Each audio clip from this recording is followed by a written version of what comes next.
बहुत बार ऐसा होता है कि किचन में जाकर के ज्यादा देर काम करने का मन नहीं करता है।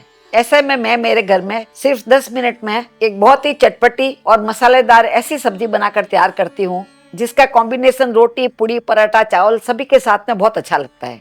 इसके लिए सबसे पहले यहाँ पर मैंने एक पैन लिया है और पैन में क्वार्टर कप जितनी कच्ची मूंगफली डाल देते हैं। यदि आपके पास मूंगफली सिकी हुई पड़ी हो तो आप उसका भी इस्तेमाल कर सकते हैं। अभी गैस चला करके इस मूंगफली को हम सेक लेंगे। आपको इस तरह की पारंपरिक रेसिपी पसंद आती है तो आप लाइक जरूर किया करें, साथ ही कमेंट करके आप अपना फीडबैक भी हमें जरूर दिया करें। मूंगफली को कंटिन्यू चलाते हुए हमें सेकना है, जैसे एक जैसे सिक के तैयार होगी। जैसे ही मूंगफली सिकने लगती है वो चटकने लग जाती है और इसी के साथ इनके मुंह खुलने लग जाते हैं। आप देख पा रहे हैं इनके मुंह खुलने लग गए और चटकने की आवाज भी आने लग गई है। तो हम गैस को बंद कर देंगे और गैस बंद करने के बाद में इसमें 1 टेबल स्पून जितना तिल डाल देते हैं। तिल को हमें गैस बंद करने के बाद में ही डालना है। पैन हमारे घर में इसलिए तिल तो ऐसे ही सीख जाएंगे। तिल की भी अच्छी खुशबू आने लग गई है। इतना काम करने में लगभग हमारे को 1 से 1.5 मिनट लगे। अभी इसे हम एक प्लेट में निकाल लेंगे और ठंडा करने के बाद में एक खल में ट्रांसफर कर लेंगे। इसका हमें महीन पाउडर नहीं बनाना है, इसे दरदरा कूट के ही तैयार करना है। आप चाहे तो मिक्सी में भी इसे पीस सकते हैं, तो मिक्सी में पीसते हैं तब वो ज़्यादा महीन हो जाता है। मेरी माँ इस तरह से कूट करके तैयार करती थी, इसीलिए मैं इसी तरह से बनाती हूँ। यहाँ पर आप देख पा रहे हैं मैंने इसका छिलका नहीं निकाला है। आप चाहे तो छिलका निकाल भी सकते हैं, छिलका रखने से भी कोई फर्क नहीं पड़ेगा। दरदरे कूट करके जब इसमें डालते हैं तो इसका क्रंच है खाने में बहुत अच्छा लगता है। इस तरह से मैंने सभी को दरदरा कर लिया है। आप देखो इस तरह से दरदरा हो गया। ऐसे कुटी हुई मूंगफली और तिल का स्वाद इसमें बहुत अच्छा आएगा।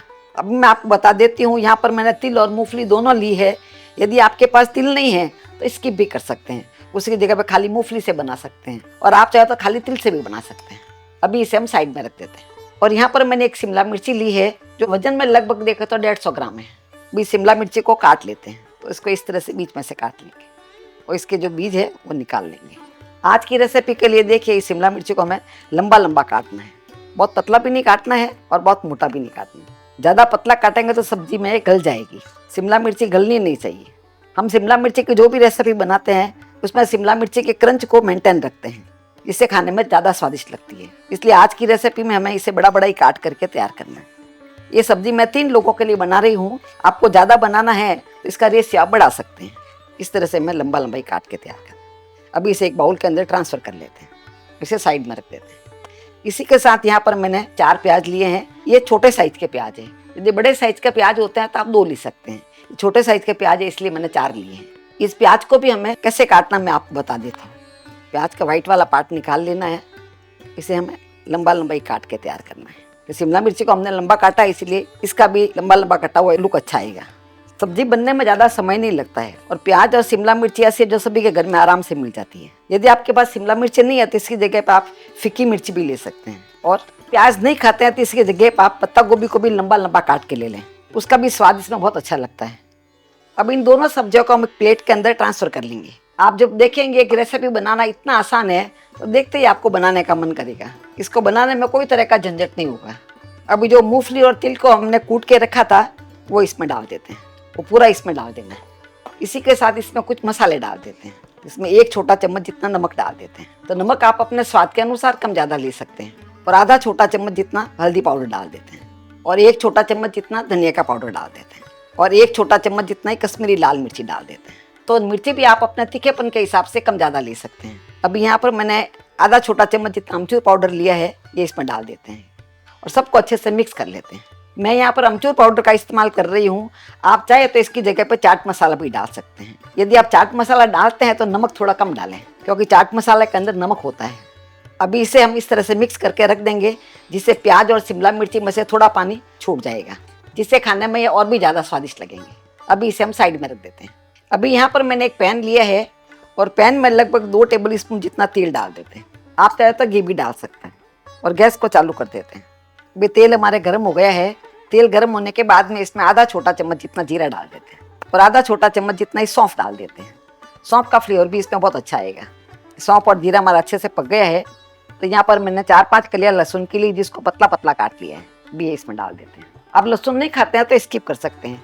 इसकी जगह पर आप हींग डाल सकते हैं और लहसुन को इसमें अच्छे से पका लेंगे। लहसुन पतला पतला कटा हुआ है इसलिए आराम से पक जाएगा। इसी के साथ यहाँ पर मैंने 5-7 कड़ी पत्ते लिए हैं, ये भी इसमें डाल देते हैं। और 2 मैंने हरी मिर्ची ली है, जिसको भी मैंने इस तरह से गोल गोल काट लिया है। आप चाहे तो अदरक लहसुन मिर्ची का पेस्ट भी डाल सकते हैं। आज मैंने मिर्ची और प्याज को लंबा लंबा काटा है, इसीलिए लहसुन को भी लंबा लंबा ही काटा है। ये लहसुन का हल्का सा कलर चेंज हो गया है।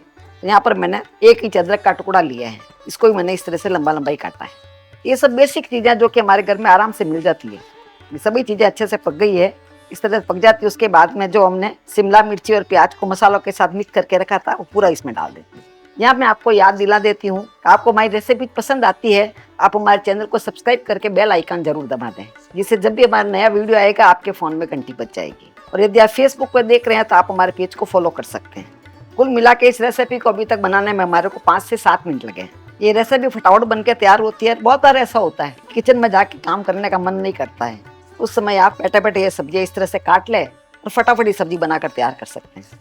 अभी आप देख पा रहे हैं शिमला मिर्ची और प्याज थोड़े सॉफ्ट हो गए, बस ये हल्के से सॉफ्ट हो जाना चाहिए। अभी यहाँ पर मैंने 3/4 कप जितना दही लिया है। दही डालने से इसका क्रीमी टेस्ट बहुत अच्छा लगेगा। तो दही डालते समय आप चाहे तो गैस को बंद कर सकते हैं, नहीं तो आप धीरे कर सकते हैं। और इसे जल्दी जल्दी हमें मिक्स करना है। आपको जल्दी जल्दी करने की आदत नहीं हो तो आप गैस को थोड़ी देर के बंद कर लें, जिससे दही आपके फटेगा नहीं। और मिक्स करने के बाद में आप गैस को चालू कर सकते हैं। तो आप देख पा रहे हैं जैसे जैसे हम इसको मिक्स कर रहे हैं इसकी रंगत कितनी अच्छी आ रही है। बनने के बाद में आप देखिएगा आपको इतनी पसंद आएगी, देख कर आपको बनाने का मन करेगा।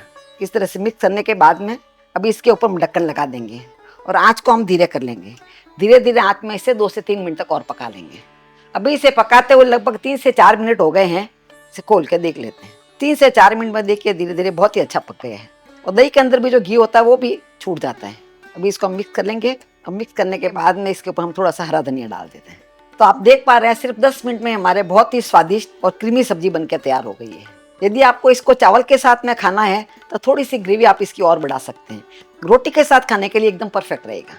इस समय मैं आपको दिखा देती हूँ इस सब्जी की ग्रेवी कितनी क्रीमी बनकर तैयार हुई है। इसका टेक्सचर बिल्कुल ढाबा की सब्जी होती है उसी तरह का आया है और स्वाद में तो इतनी अच्छी बनी है कि कोई विश्वास नहीं करेगा कि आपने ये सब्जी 10 मिनट में बनाकर तैयार कर ली।